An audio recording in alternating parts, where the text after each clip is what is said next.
అంతర్జాతీయ విమానాశ్రయాలుగా పేరొందిన ఎయిర్పోర్టులకు ఉగ్రవాద ముప్పుందా?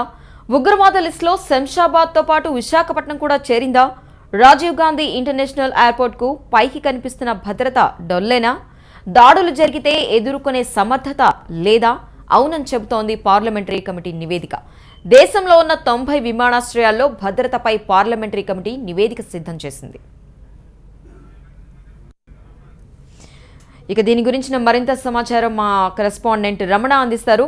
రమణ, మొత్తానికంటే డ్రగ్స్ కానివ్వండి లేకపోతే అక్రమ రవాణా వీటన్నిటికి కూడా అనుకూలంగా ఉంది అని చెప్తున్నారు శంషాబాద్ ఎయిర్పోర్ట్. అండ్ ఉగ్రవాదుల ముప్పు కూడా అంతా పైకి కనిపిస్తుందంట డొల్లే అని అంటున్నారు. దీనికి సంబంధించిన వివరాలు ఏంటి రమణ?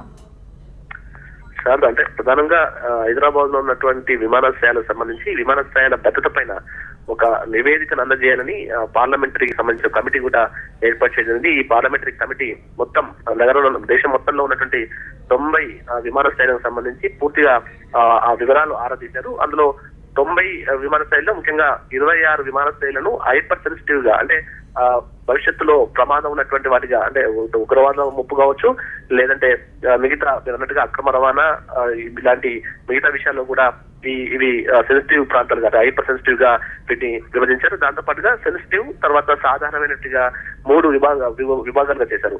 అందులో మన హైదరాబాద్ కూడా హైపర్ సెన్సిటివ్ జోన్ లో ఉంది. ముఖ్యంగా ఎప్పుడైతే ఉగ్రవాద దాడులు జరిగితే మాత్రం ఆ సమయంలో వెంటనే స్పందించేటువంటి రైట్. ఓకే రమణ.